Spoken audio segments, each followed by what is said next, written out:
A very good afternoon to you all. Welcome to Job Grid IS, and this is session 21 of Mains Enrichment Program.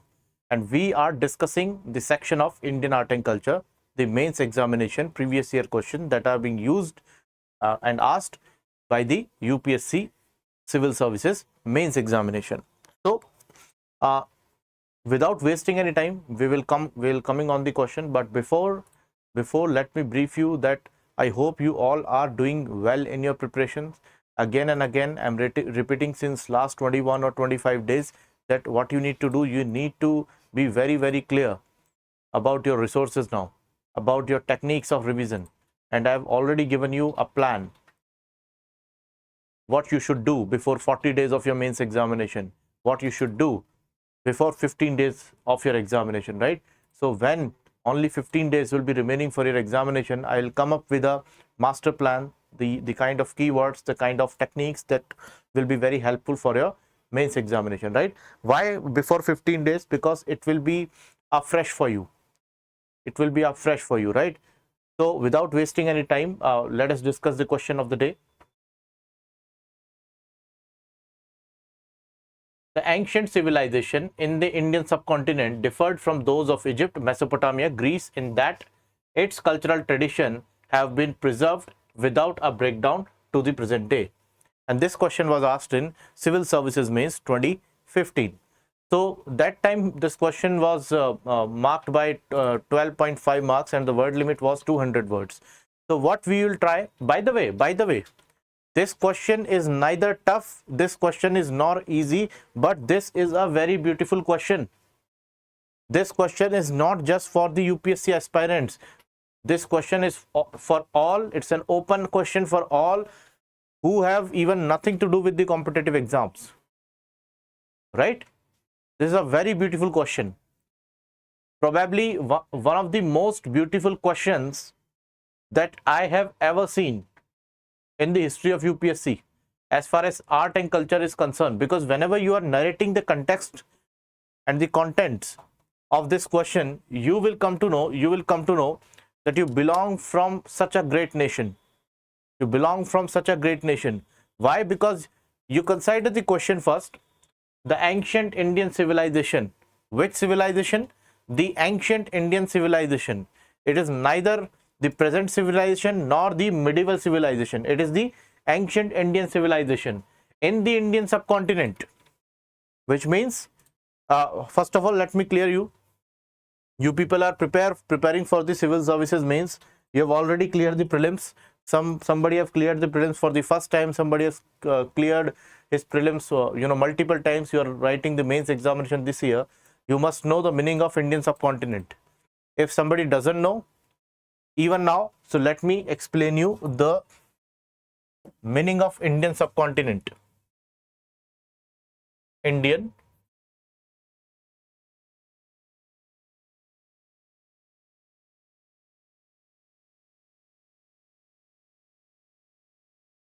subcontinent.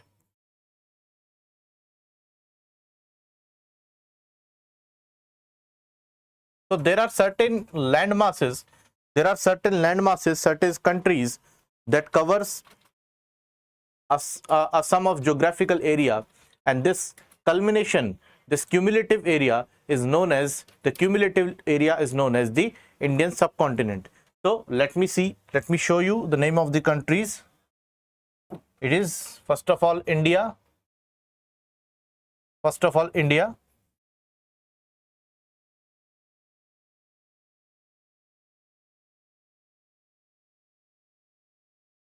Second is Pakistan, modern day Pakistan. Third is Bangladesh. Fourth is Afghanistan. Fifth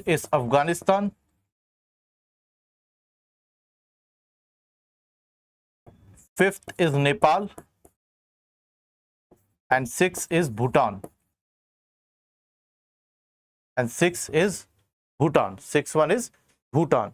So there are 6 major countries and the combined area is known as the Indian subcontinent. And you know very well the context and the extent of ancient Indian civilization, be it Vedic culture, be it Indus Valley civilization, be it Mauryan culture, be it Guptas, be it later Guptas, or anything that prevailed in the ancient Indian history, right? Our civilization flourished.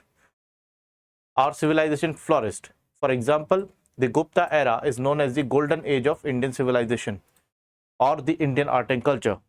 Why? Because the compilation of Puranas, the compilation of epics, the compilation of various kind of novels which are written by the scholars, various kind of literary work done by Bharvi, Bhas, Magh, Kalidas, right?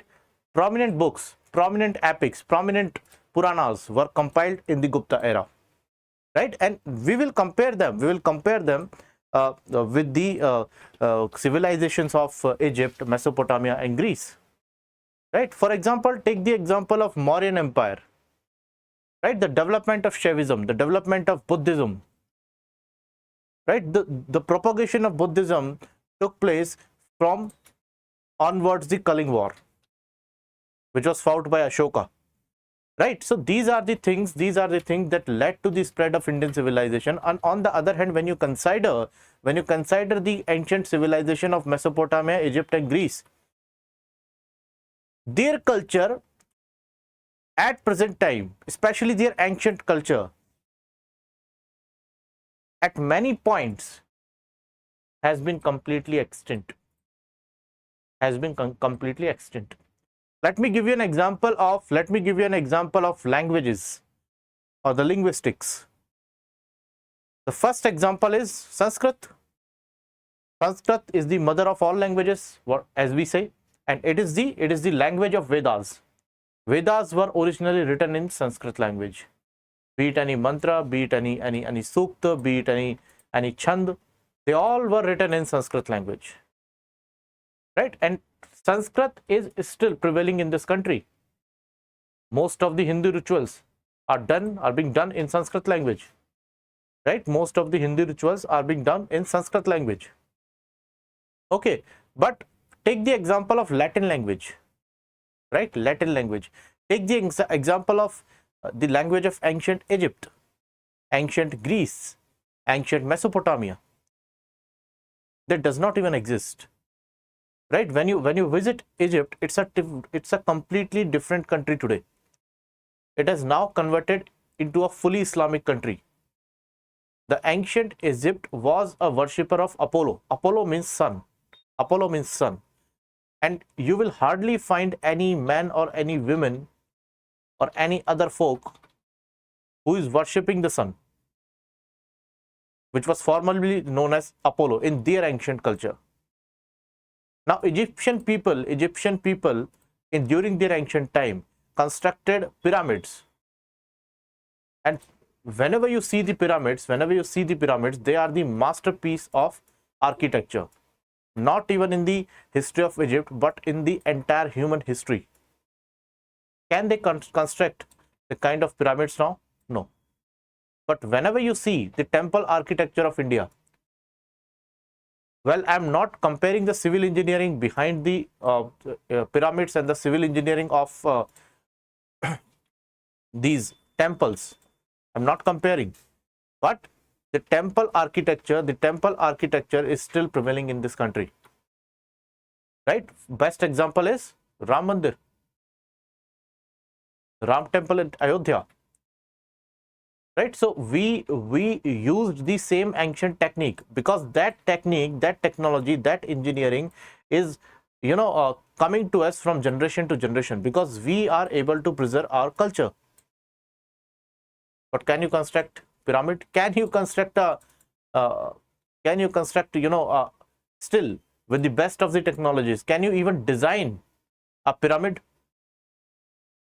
And if you can design, can you actually materialize it on the ground? No.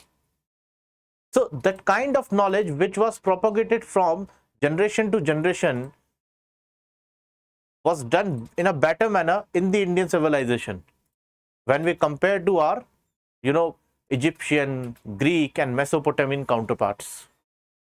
So this is the essence of the question, and this is the context of the question, that you will have to compare the these two civilization, Indian civilization and the group of other civilization of the contemporary times, at various verticals, be it society, be it philosophy, be it art and culture, be it the languages, be it the other kind of culture, right? And whenever you see the nature of ancient India and the ancient Egypt and the ancient Europe, right? So Europeans since the ancient time, or the Indo-Greeks in the ancient time came here as invaders. India never invaded in any country, into any civilization, right? So let us discuss one by one, because it's a very, very beautiful question and you can learn a lot of things. Even you can learn a lot of geopolitics, even the geopolitics of upcoming time, right? So this is, I mark this question a very, very highly intellectual question in nature. You can write an essay over it. Right? So this question was asked in GS paper 1 in 2015 UPSC Mains, and had the word limit of 200 words. But if I were the examiner, I had I would have put this question in your essay paper, right? Because this is a very beautiful question. So first of all, the ancient civilizations in Indian subcontinent stand out for its remarkable continuity. What is the remarkable continuity? The kind of languages we used, right? We started from Sanskrit language, then other languages came. When you talk about the vernacular languages like Kannada, like Tamil, like Telugu, like Malayalam, right? So these languages are still prevailing on the Indian landmass in the South India. And when we compare it to the other ancient languages, most of the languages have been extinct. Right? So Indian culture has been the most consistent culture in the entire human history. So now, when compared with ancient civilization of Egypt, Mesopotamia and Greece, which are often celebrated for their monumental contributions to human history, while the cultural traditions of Egypt, Mesopotamia and Greece experienced significant disruptions, continuous wars, massacres, sometimes Europe is falling, sometimes Rome is falling, right? So these political happenings were also happening in India, but somehow we preserved our culture, somehow we preserved our heritage. And that is the reason why UPSC is asking a separate topic in Indian art and culture, the Indian heritage. Why? Because they want you to know. They want you to know the reason behind that, why your heritage is million years old and is still prevailing on the Indian landmass. Right? So next is experienced significant disruptions. The Indian subcontinent has preserved its culture, religious and social traditions without a major breakdown to the present day. Apart from the ancient tradition, this is the content of the question. But if we move out of the content, if we go out of context, let us consider this question as an open-ended question, right? So if you see the history of medieval India, if you have seen the Islamic invasion, if you have seen the atrocities done by the sultans, by the Mughals, how Indians preserved their culture, how they preserved their concept of Surya Puja, how they preserved their concept of idol worship, how they preserved their concept of various kind of rituals that are still being followed in this country. They had to fight. They gone out of their comfort. They took the weapons and endured as a tough and hardy stock.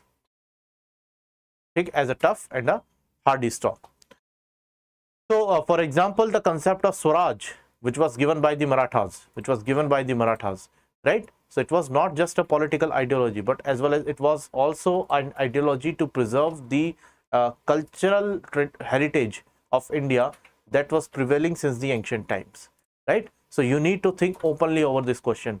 Do not just limit yourself. I know very well that you are under pressure. The exam is very near of mains examination. You will have to know the exact contents of the question. I'm here to do that for you. But this is a very open-ended question. It will force you to think and think and think. Okay. So how will you write the points in the body? First of all, reason for this continuity. What are the reasons for this continuity? Now, cultural and religious continuity.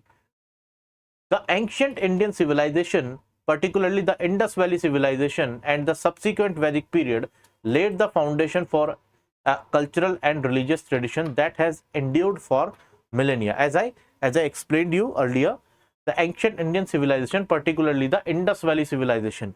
So whenever you see the Indus Valley civilization, the examples of worship of Ling and Yoni, the examples of worshipping of Pashupatinath, right? Pashupatinath. The exact Pashupatinath is still prevailing in Nepal, which is a part of Indian subcontinent, right? The famous Pashupatinath temple in Kathmandu, right? Now, again, the Vedic period, the concept of chanting mantras, the concept of compiling the Veda, the concept of generating the Vedas, 4 Veda, Rig Ved, Yajur Ved, Sam Ved and Athar Ved, Rig Ved, Yajur Ved, Sam Ved and Athar Ved, right? So this is the part of our culture. Still, we are following the Vedic culture. Still, we have a lot of Vedic schools in our country. Still, we are following the Vedic mathematics, right? Which is faster than the modern day mathematics, which was, you know, developed in ancient Greek, ancient Egypt and the ancient Europe, right? I'm not saying that the modern mathematics is of no use, but we started the culture of Vedic mathematics and we are still following it, right? And religious traditions that has endured for millennia, unlike the civilization of Egypt and Mesopotamia, which were largely replaced by foreign cultures. India's tradition evolved organically. Our traditions evolved organically. How the cultures, ancient cultures of these civilizations, such as Egypt, Mesopotamia, and Greece, they were completely replaced by different ideologies which emerged in the medieval time, such as Christianity and Islam, Okay. What is the best example can be given? The practice of yoga. This can be the best example. And this is the best example. Why? Let us suppose you are writing the civil services mains examination in the year of 2015. And you know very well, in 2014, the United Nations declared International Yoga Day. And yoga is the Indian culture. Yoga has its roots in India, right? The ancient man, Patanjali, who wrote the beautiful book, Yoga Sutra, right? So, the practice of yoga, which originated in ancient India, has not only survived, but has also gained global recognition. In 2014, the United Nations declared June 21st as International Yoga Day, highlighting its enduring relevance, right? And I think this is one of the biggest achievements for India, that you made your culture, you declared your culture as an international day, which is known as the International Yoga Day, right? I think this is one of the best achievements since independence. When we talk about the culture and heritage, because yoga, you know, gaining its popularity in a very rapid manner, right?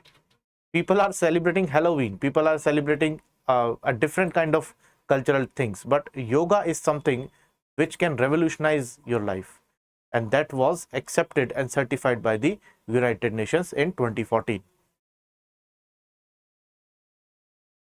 Now, linguistic continuity. The linguistic traditions of ancient India have also remained intact. Sanskrit, the language of Vedas.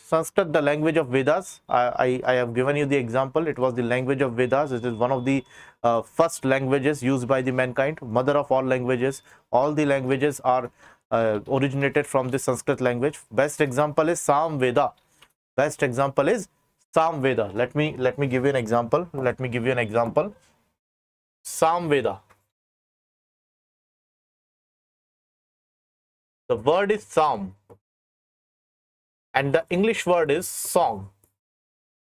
Song means geet. And whenever you sing something, whenever you sing something, I'm not talking about the normal bathroom singers. I'm talking about a professional singer, a classical singer. He emphasized a lot on his phonetics, on his pronunciation, right? So Samveda in ancient history deal with the phonetics.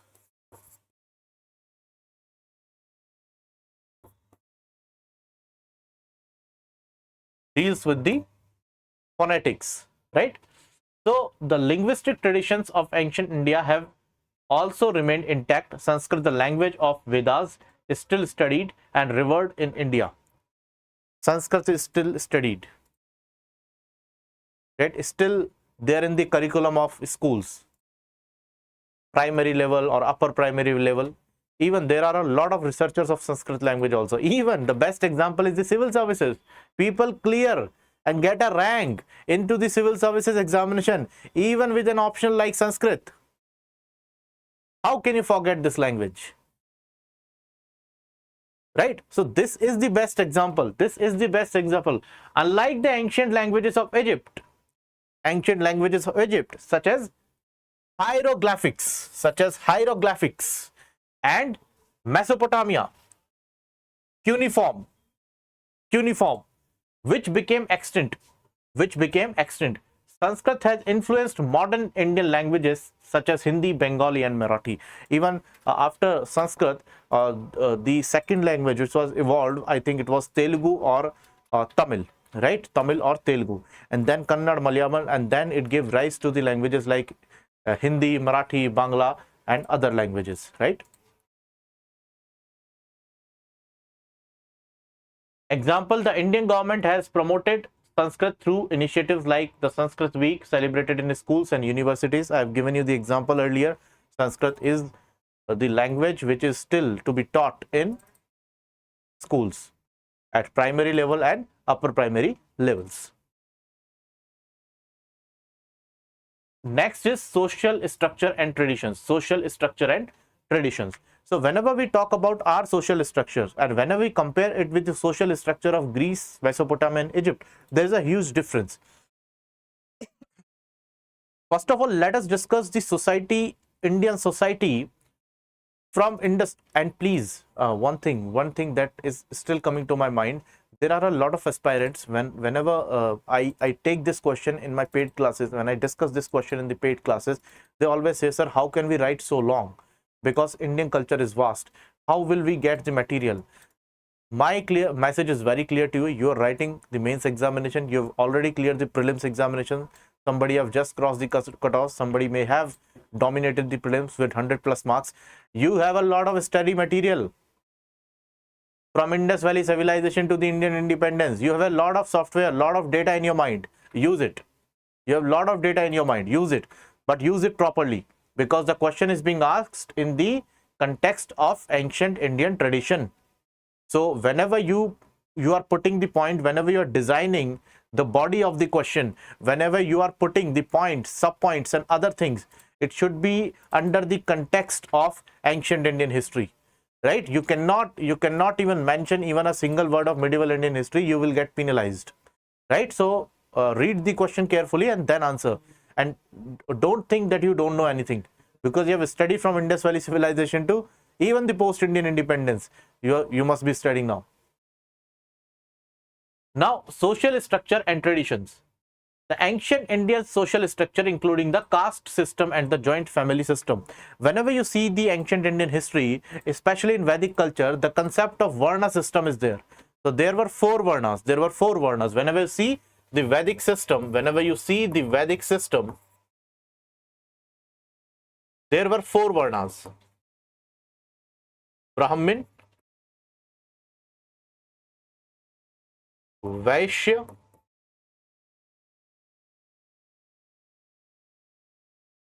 Brahmin, Kshatriya,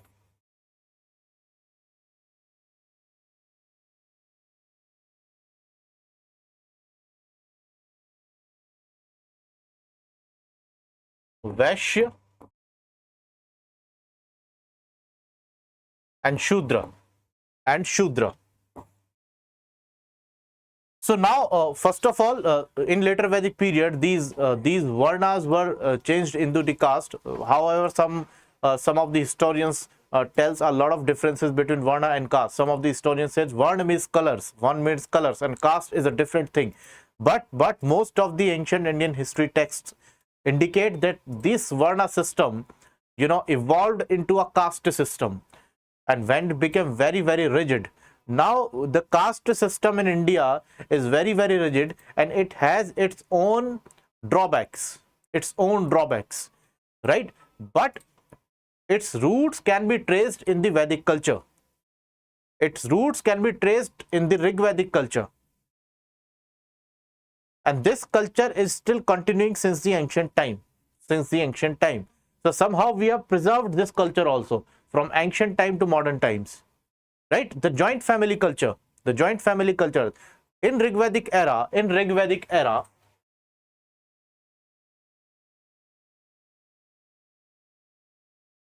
joint family culture in Rig Vedic era or Rig Vedic age, we have seen the example of joint family, right? There is a poet who is saying that I am a poet, my father is a physician, my mother is a homemaker, we all wish for the prosperity, right? So kind of joint family culture is showing there, right? They used to live in tribes. Now the ancient Indian social structure, including the caste system and joint family system, has persisted in some of the present day. While the caste system has evolved and faced criticism, as I told you just now, the caste system has its own, drawbacks. The mercy killing, the criticism of intercaste marriage, right? They have their own criticism, they have their own drawbacks, but somehow this culture preserved in our country, right? Whenever you preserve any culture, whenever you preserve any of your tradition, you will have to fight. Right? There is a famous saying by a British author on the martyrs of the Battle of Rezangla that occurred in 1962 between India and China. Somehow, Indian soldier of 13 Kumaon Regiment saved the Chushul airstrip from Chinese, and they gave a tough resistance, almost defeated the Chinese army.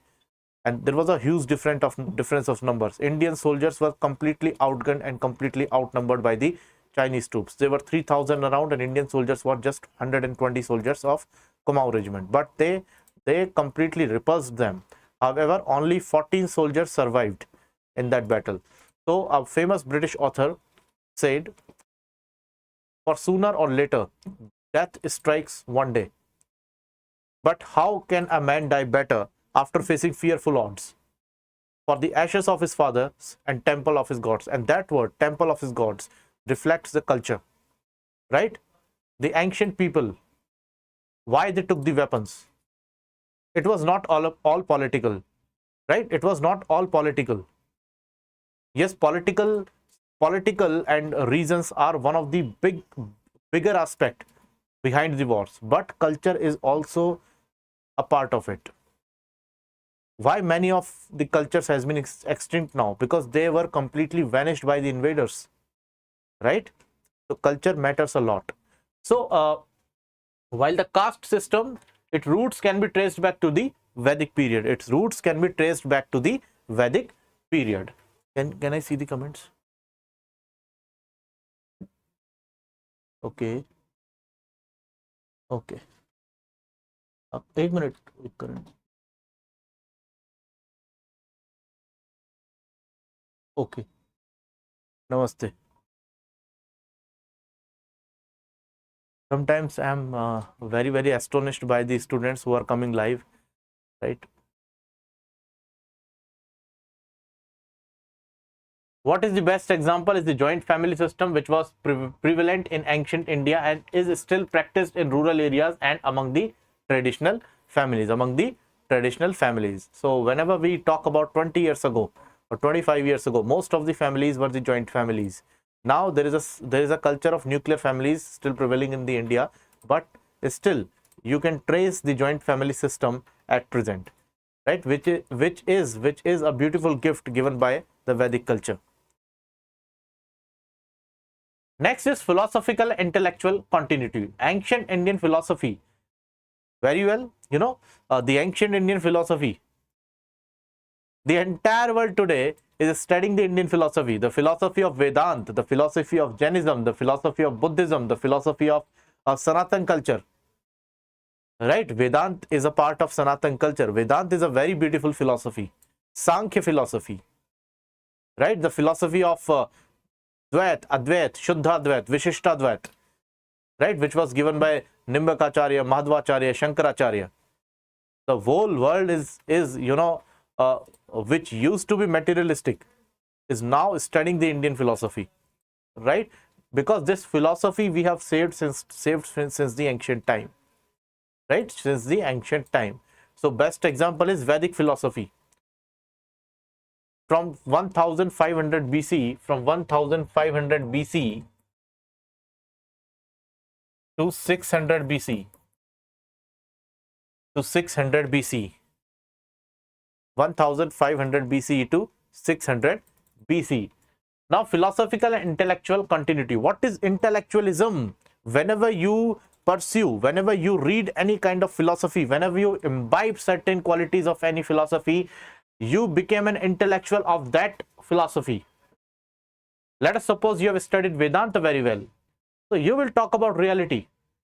You will not talk about the rituals. You will not talk about the orthodox culture.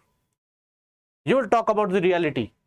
You will talk about your idols, right? So that is the kind of philosophy, whenever you study any philosophy, you become an intellectual of it, right? Every single man has its philosophy. So now, but whenever Jainism and Buddhism philosophy, you know very well, the vast literature of Jainism and Buddhism. There are many questions has been asked from Jain and Buddhist literature in civil services prelims and civil services mains examination. The philosophy of Buddhism and philosophy of Jainism, two very beautiful philosophies.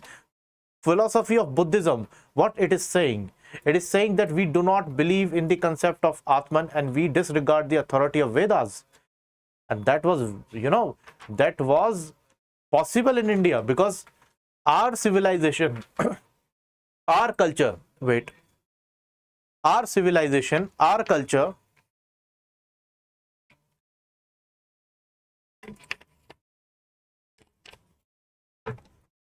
has been very, very tolerant in nature.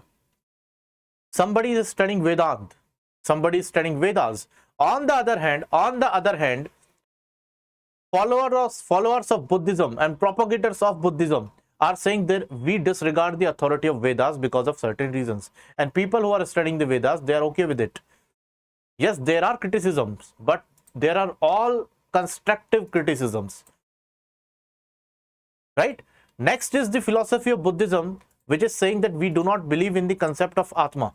We believe in the concept of Chetna. I'll teach you whenever we study the concept of Buddhism and Jainism.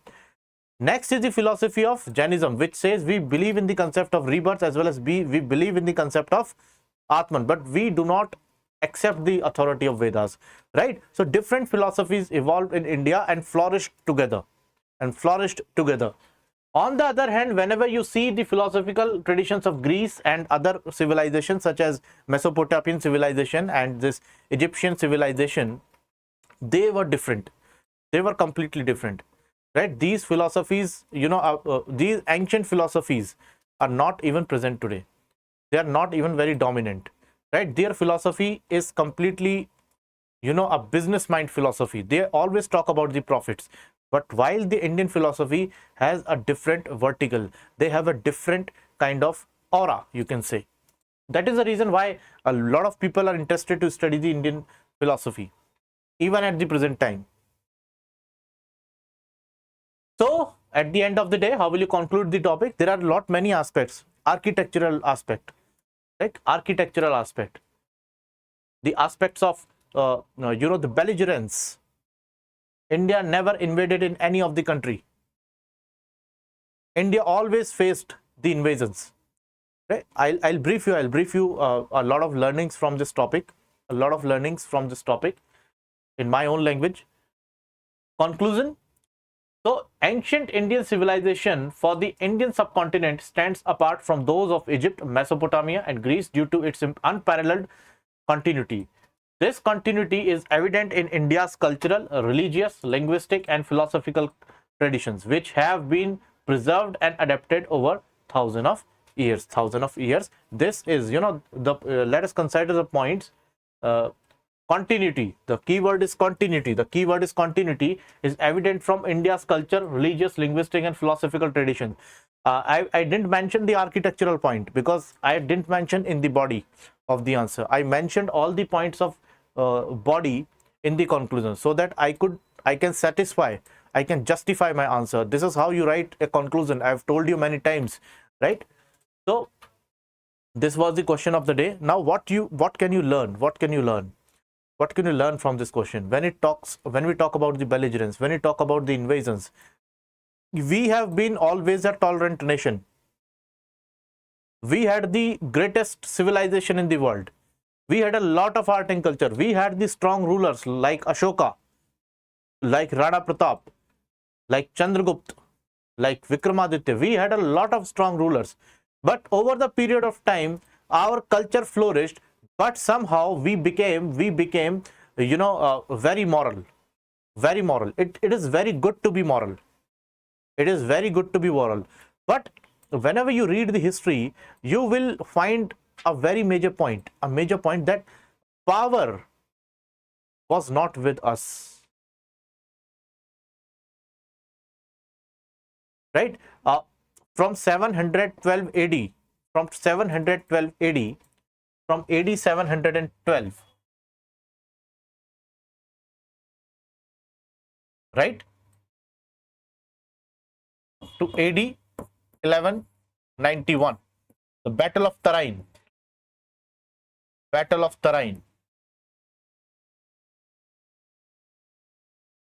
right, which was fought between Prithviraj Chauhan and Muhammad Ghori. So these 400 and almost 80 years, these almost 480 years, we continuously resisted the invaders. We lost just one battle, the Battle of Tarain, and the entire Delhi was captured, and the whole country became a land of invaders. Right? However, the Mughals and the Sultans became the part of, they accepted the Indian culture, unlike the British, who always exploited this country. So somehow we lost the power from this point, and we always struggled for power. Right? So power can be attained when we have an alignment between our saying and our doing. Right? So this was the context for all the day. We can discuss these timeline of history, the concept of power, the concept of shifting the polarization in detail, because this question should not be out of context. So this was all for the day. If you have any doubts, you can ask me. There are some students live. Okay.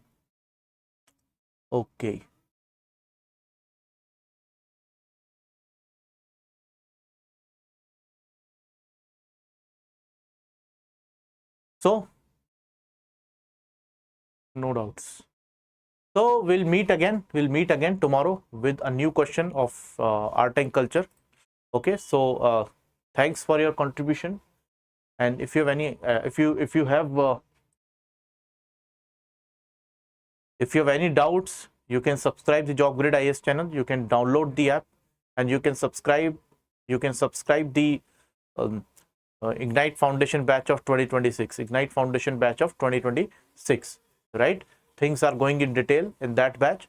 So thank you. Have a nice day.